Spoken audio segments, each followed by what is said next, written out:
Olá, pessoal. Então, mais uma vez estou aqui, certo? Para gravar a videoaula de correção da atividade da semana anterior, que foi a nossa semana 7, certo? Nós estamos agora na semana 8 e semana passada tivemos a nossa semana 7 do ensino remoto. Então, eu estou gravando essa videoaula para explicar.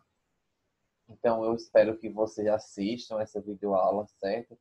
Quantas vezes forem necessárias. É interessante a videoaula porque aí todos que têm acesso conseguem assistir, tá bom? E eu não vou postar mais em foto a correção porque aí muitos se prendem à questão da foto, copiam lá as respostas corretas e acabam esquecendo é, de ir assistir essa videoaula de correção que é tão importante, tá bom? Então vamos lá para a correção. Vou compartilhar aqui o arquivo com vocês.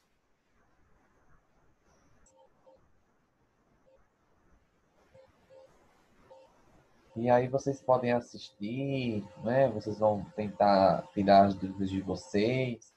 É bem bacana. Então, aqui eu coloquei um textinho que fala sobre a Paraíba. Então, estamos no mês de junho. Então, por que não explorar as riquezas da nossa região Nordeste, do nosso estado, a Paraíba, né? Onde se concentra um dos maiores São João do mundo, se não o maior São João do mundo, como é considerado o São João de Campina Grande, né, que fica na Paraíba. Então, aqui eu trouxe um texto com algumas características, espero que vocês tenham lido e compreendido, né? Aqui fala sobre a questão, há uma música que fala que o sol nasce primeiro na Paraíba, não sei se vocês já viram essa música, é de Tom Oliveira, o nome da música é Joia Rara, então se vocês puderem ouvir, ouçam, a música é belíssima. E fala, né, que a Paraíba ela abriga o ponto mais oriental das Américas, certo? Que é quando o sol nasce primeiro, enfim, o algodão aqui já vem colorido, enfim. Ouçam essa música depois se sentirem vontade. E aí fala do São João de Campina Grande, que é considerado o maior São João do mundo, certo? Fala de algumas personalidades que nós temos, como Cláudio José, Elba Ramalho, Chico César, são todos paraibanos, dentre outros artistas que são da Paraíba, tá? Enfim, fala também do Alto da Compadecida, né, da cidade lá de Cabaceiras, que é considerada a Hollywood nordestina. O texto em si traz bastante elementos bem interessantes e peculiares a respeito do nosso estado. A primeira pergunta fala que no segmento, entendam como segmento, tá? Essa no segmento quer dizer no trecho, na passagem do texto, enfim, certo? Abre aspas. É conhecido por paisagens naturais bonitas e gente sorridente. Fecha aspas. Aqui o texto se refere. Então, aqui, alguns colocaram que era a Paraíba, ao estado da Paraíba. Está correto do mesmo jeito, né? Então, quando fala que é conhecido por paisagens naturais bonitas e gente sorridente, refere-se aqui ao estado, né, da Paraíba. Então, essa parte do texto refere-se a nosso estado. Tá? Então, quem colocou o estado da Paraíba ou Paraíba está correto. A questão 2 eu confesso que eu sei que a maioria não iria entender de início, né? Que seria uma linguagem coloquial. Até alguns vieram me perguntar, eu achei bem interessante. Quando vocês não souberem o significado de tal palavra e não queiram até pesquisar mesmo no Google, vocês podem me procurar e perguntar, professor, o que quer dizer isso? A linguagem coloquial é aquela linguagem falada no dia a dia, pelas pessoas que nós temos mais proximidade, os nossos pais, nossos irmãos, nossos amigos. É uma linguagem mais informal, certo? Que não exige a formalidade da língua portuguesa. Uma linguagem formal é uma linguagem que você vai encontrar, por exemplo, em os juízes. Os juízes eles fazem uso em determinados lugares de uma linguagem formal que exige a forma correta. Você não vai encontrar ou ver na televisão, por exemplo, o juiz falando, e aí, beleza? Você sabe que ele não fala com essas gírias, porque lá no momento que ele está, naquele lugar, certo? Naquela situação de comunicação, exige-se dele um nível de formalidade, ele tem que falar de acordo com o ambiente em que ele está. E com nossos amigos, por exemplo, que é totalmente diferente, é outra situação comunicativa, é outro lugar que nós estamos. Nós podemos falar, dizer tu, por exemplo, que é um pronome de tratamento que você usa com a pessoa mais próxima de você, que você tem intimidade. Então, a linguagem coloquial é a linguagem do dia a dia, do cotidiano, aquela que não exige um nível de formalidade, certo?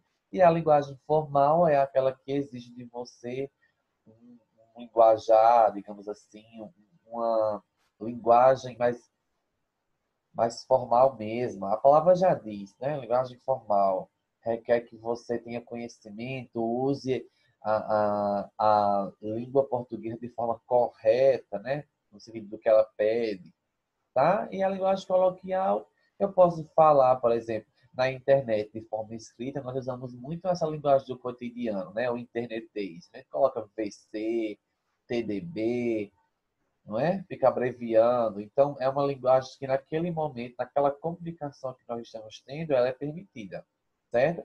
Mas você imagina que o médico, quando ele vai dar o diagnóstico para você, ele não vai falar que você está com a batata da perna machucada, por exemplo, né? Porque cientificamente falando, a gente chama isso de panturrilha, mas no popular, na linguagem coloquial, grosseira mesmo, do dia a dia, a gente fala batata da perna, por exemplo, canela, não é? A gente sabe que é tornozelo. Então, compreendam a diferença de uma linguagem formal, o nome já disse. Imagina a linguagem formal, uma pessoa de terno, uma coisa bem arrumada, digamos assim. Vou falar assim para ver se vocês compreendem. E a linguagem formal é aquela linguagem mais desprendida, certo? Mais à vontade, que a gente consegue falar ali com as pessoas que nós temos mais intimidade. Tá bom? Então, aqui, qual seria a alternativa que expressa ali uma linguagem coloquial ou informal? É justamente essa primeira. Calma, deixa a gente explicar. E aí já vou explicar para você porque ela é considerada, essa frase, né, uma linguagem coloquial. Esse agente, pessoal, ele tem o mesmo valor de nós, tá certo? Era a mesma coisa de eu dizer, por exemplo, calma, deixa nós explicarmos. Mas veja que ficaria uma coisa mais formal, né? Uma coisa mais padrão, da forma que a língua portuguesa pede. No dia a dia a gente fala muito a gente. Ah, a gente foi para o shopping, né? A gente não fala nós fomos. Algumas pessoas falam nós fomos ao shopping, mas no dia a dia, de uma forma mais comum, mais simples de se falar, a gente fala que a gente foi, né? E até pessoas que falam errado assim, a gente fomos, não é? A gente foi ao shopping, a gente foi à pracinha. Então, veja que esse agente é uma forma, é uma linguagem, digamos assim, formal, quando eu troco ali pelo nós, né? Então, se eu falasse, calma, deixa nós explicarmos, seria uma coisa mais formal.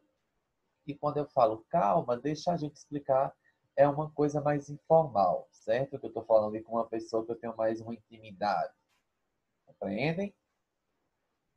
A questão número 3 fala, na parte, abre aspas, o maior São João do mundo que acontece em Campina Grande tem concurso de quadrilha e casamento na roça. E eu coloquei ali o que significa vocábulo. Vocábulo quer dizer palavra ou termo, certo? E esse ezinho aí é justamente esse vocábulo, essa palavra. Esse ezinho, ele exprime o quê? Exprime é expressa. Você é a mesma coisa de expressar. Será que esse ezinho, quando eu falo o maior São João do mundo que acontece em Campina Grande, tem concurso de quadrilha e casamento na roça? Será que aí tem uma soma de eventos que acontecem lá no maior São João do mundo? O contraste, ou seja, a oposição de eventos que acontecem no maior São João do mundo? Ou a alternância, uma coisa ou outra, né? Um evento ou outro que acontece no maior São João do mundo. Se você fosse observar direitinho, é ação. Eu estou falando que lá no maior São João do mundo tem concurso de quadrilha e casamento na roça. São dois eventos que se somam e que existem lá no maior São João do mundo. Compreendem? Então, é a soma de eventos, tá bom? Aqui, aí a questão 4 fala o seguinte, abre aspas. Aqui nasceu muita gente de sucesso, grandes escritores e poetas, como Augusto dos Anjos e Ariano Suassuna. Essa palavra como aí, ela indica o quê? Ela indica exemplos de grandes escritores e poetas que nasceram na Paraíba, uma opinião sobre grandes escritores e poetas que nasceram na Paraíba, ou uma comparação entre grandes escritores e poetas que nasceram na Paraíba. Muitos poderiam confundir e dizer, professor, é uma comparação. Não é porque a gente usa, às vezes, em algumas situações, o como para comparar. Isso daqui é como essa outra coisa. Mas veja que aqui ele não está comparando, né? Ele não está dando opinião, ele está falando que Augusto dos Anjos é um ótimo escritor, que Ariano também é um ótimo escritor. Ele não está dizendo isso. Ele está aqui exemplificando que aqui na Paraíba nasceu muita gente de sucesso, grandes escritores e poetas. A exemplo de Augusto dos Anjos, que é poeta, e Ariano Suassuna, que é escritor. Certo? Inclusive, Ariano Suassuna, para quem não sabe, foi criou ali o Alto da Compadecida. Creio que todo mundo já assistiu o filme de comédia, né? O maior, digamos assim, o maior filme que representa a comédia do Brasil, né? No cinema nacional. A questão 5 diz o seguinte, segundo o texto, abre aspas, todo dia um saxofonista toca o Bolero de Ravel há anos. Muitos colocaram que é no Hotel Globo, mas não prestou atenção que fala, né, antes, ele cita antes que o saxofonista toca esse bolero lá na Praia do Jacaré, que é um ponto turístico, e que o Hotel Globo é outro ponto turístico, certo? É porque as informações, como estavam muito próximas do texto, alguns alunos não conseguiram ali diferenciar, certo? Mas o bolero é tocado, né, todos os dias lá na Praia do Jacaré, certo? E onde acontece o pôr do sol da Praia do Jacaré, que é um ponto bem conhecido, tá bom? Questão 6. As aspas foram usadas. As aspas são essas coisinhas que a gente coloca quando vai citar a fala de outra pessoa, vai colocar uma palavra para chamar a atenção, tá certo? Então, essa frase, só sei que foi assim, é de um personagem do Alto da Compadecida, tá certo? E aqui perguntava que essas aspas foram usadas nessa expressão aí, só sei que foi assim, pois trata de uma frase informal? Não, né? Não é uma frase informal. É uma frase de autoria alheia, porque essa frase não é de quem escreveu esse texto sobre a Paraíba, e sim é de um personagem do Alto da Compadecida, tá certo? Do filme lá de Ariano Suassuna. E não é uma frase que tem um sentido figurado, certo? É uma frase de autoria alheia. Eu sei, uma das funções da aspas é usar quando eu uso a fala de outra pessoa. Uma frase que não é minha, por exemplo. Geralmente eu aqui coloco uma frase no final da atividade. Já perceberam? Sempre no finalzinho da atividade tem a frase. E aí tem a frase, entre aspas, e o nome do autor, porque a frase não é minha. Quando eu não sei de quem é a frase, eu coloco autor desconhecido, porque alguém criou, mas aí eu não encontrei quem foi que fez. E quando a frase é realmente minha, eu coloco meu nome, certo? Questão 7. Na passagem, mas esperamos que você e sua família venham conferir de pertinho, né? Então, coloca as aspas aqui, tá vendo? Porque alguém falou isso no texto. Abre aspas. Mas esperamos que você e sua família venham conferir de pertinho. Fecha aspas. Esse texto que eu acabei de ler, essa citação, certo? Essa expressão aí, entre aspas, ela expõe o quê? Ela expressa o quê? Um convite, uma ordem, um conselho, um pedido.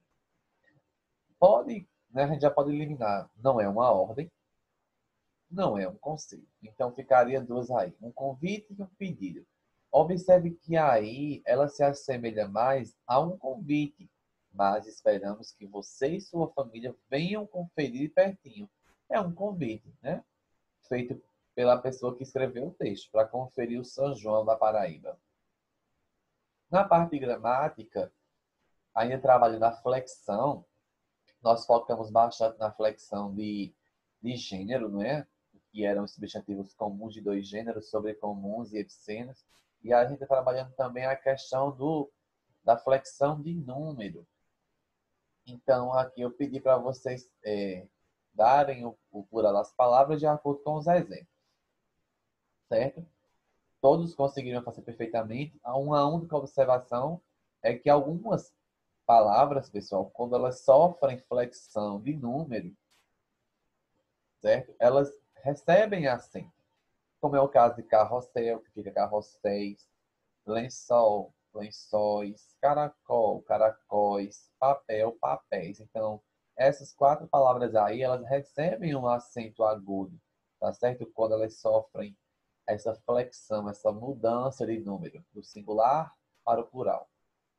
Aqui, vocês tinham caça-palavras que não precisava copiar, alguns não nem chegaram a ler, eu creio, o enunciado da pergunta e copiaram, não precisava. O que precisava copiar era esse quadrinho aqui para ordenar as palavras que você encontrou e classificá-las, obviamente. Então, aqui, doente, pessoal, é um substantivo comum de dois, porque eu posso. Esse substantivo doente serve tanto para o sexo masculino quanto feminino, né? E aí eu faço a minha distinção de gênero colocando um artigo. O doente para o masculino e a doente para o feminino. Então ele é comum de dois, por isso que ele está aqui nessa coluna.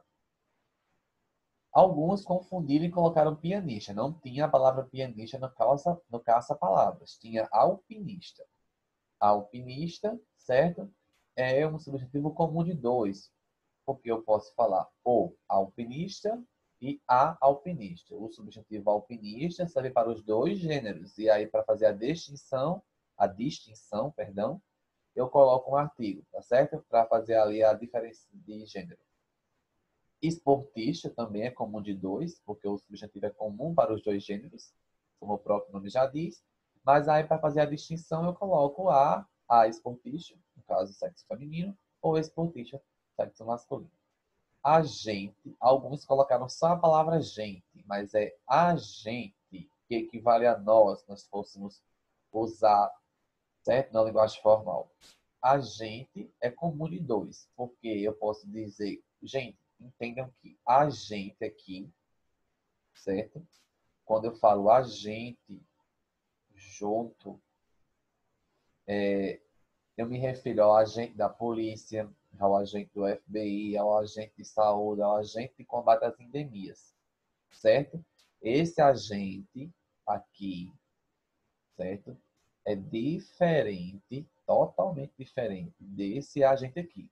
Esse agente separado é o que equivale a nós, certo? Tem o mesmo sentido de nós. Quando eu falo agente, a palavra agente escrita junta, certo? Eu me refiro ali ao agente de saúde, ao agente do FBI, ao agente secreto. Não confundam, pelo amor de Deus. Na segunda coluna, cadáver é sobrecomum. Por que eu não falo a cadáver? É o cadáver, certo? É comum para os dois e aí não precisa colocar artigo para fazer distinção de nada. É cadáver, certo? O carrasco também é sobrecomum. Por que não falar carrasca? É o carrasco, tanto para homem quanto para mulher. Esqueleto, eu não falo esqueleta, né? Esqueleto é sobrecomum, certo? Serve tanto para o masculino quanto para o feminino. E animal também é sobrecomum. Eu não falo animal, é o animal, certo? Equivale para os dois, é igual para os dois gêneros. E aqui os epicênios que são os mais simples são alguns animais que aí não tem um substantivo para diferenciar, especificar, né, os animais. Então, eu coloco ali o acréscimo das palavras macho e fêmea. Então, cobra, né? Tartaruga, coruja, águia. Então, para fazer a distinção disso aqui, desses animais aqui, eu vou colocar a palavra macho e fêmea, se eu quiser especificar ali o gênero, tá certo? Porque eles não possuem eles não possuem duas formas, né? Eu não falo cobro e cobra, né? Tartaruga e tartaruga, coruja e coruja, águia e águia, não. possui apenas uma forma e para fazer a distinção de gênero, eu coloco a palavra macho ou fêmea. A questão 3. Fico muito feliz porque alguns fizeram um vídeo muito bacana, capricharam como sempre fazem, né? Fico triste porque alguns não fizeram, nem deram satisfação. Mas enfim, o que importa é que os que fizeram, fizeram muito bem. Parabéns de verdade pelo empenho, pelo esforço, pela coragem. Eu sei que a timidez surge no momento de fazer o vídeo, de gravar, mas parabéns. Eu fiquei assim maravilhado com as produções de vocês. Só mostram o quanto vocês são capazes de realizar as coisas. Basta querer e ter força de vontade. E a questão 4, a gente estava trabalhando, né, sempre, a questão da flexão de gênero. Então, aqui vocês iam colocar as frases, né, no caso, que estão no masculino para o feminino. Então, aqui, o genro da minha mãe é um pintor famoso. Como é que ficaria essa frase no feminino? A nora, não é genra, minha gente, tá? Como colocaram alguns, a nora da minha mãe, porque minha mãe já está no feminino, permanece. A nora da minha mãe é uma pintora famosa. Letra B. O patrão pediu ao cozinheiro um prato especial para o padre. Como é que ficaria? A patroa pediu à cozinheira um prato especial para a madre. A professora e padre tem feminino? Embora a gente não, na lógica, não tenha, não é porque o padre ele não tem o feminino, o substantivo feminino, mas para a língua portuguesa, o substantivo feminino de padre é madre. Nós não temos o padre sendo uma mulher, né? Todos são homens. Mas, para a língua portuguesa, certo? A forma feminina da palavra padre é madre, ok? A madre é aquela pessoa responsável pelo convento, a madre superiora, tá certo? Letra C. Na fazenda do meu avô tem pato, cavalo, carneiro, bode, boi. Como é que ficaria no feminino? Na fazenda da minha avó tem pata, égua, ovelha, não é carneira, não existe. O feminino de carneiro é ovelha, cabra e vaca. Letra D. Meu irmão tem um amigo muito brigão. No feminino ficaria minha irmã tem uma amiga muito brigona. Letra E. O cirurgião foi eleito o melhor entre os homens. Como é que vai ficar? A cirurgiã, sem N no final, tá? É o A com o tio. A cirurgiã foi eleita a melhor entre as mulheres. F. Gosto de filmes de heróis e vilões. Como é que fica? No feminino, gosto de filmes de heroínas. Alguns não colocaram a flexão aqui. O feminino de herói é heroína, certo? E vilãs. Não é vilões, não, tá? É vilãs. V-I-L-A, tiozinho no A, S. Vilãs. Letra G. Na verdade, o freguês nem sempre tem razão. O feminino de freguês é freguesa, sem o acento circunflexo. Perde o acento circunflexo quando sofre a variação aí de masculino para o feminino. Vai ficar, na verdade, a freguesa nem sempre tem razão. O juiz é pessoa essencial na decisão do destino do réu.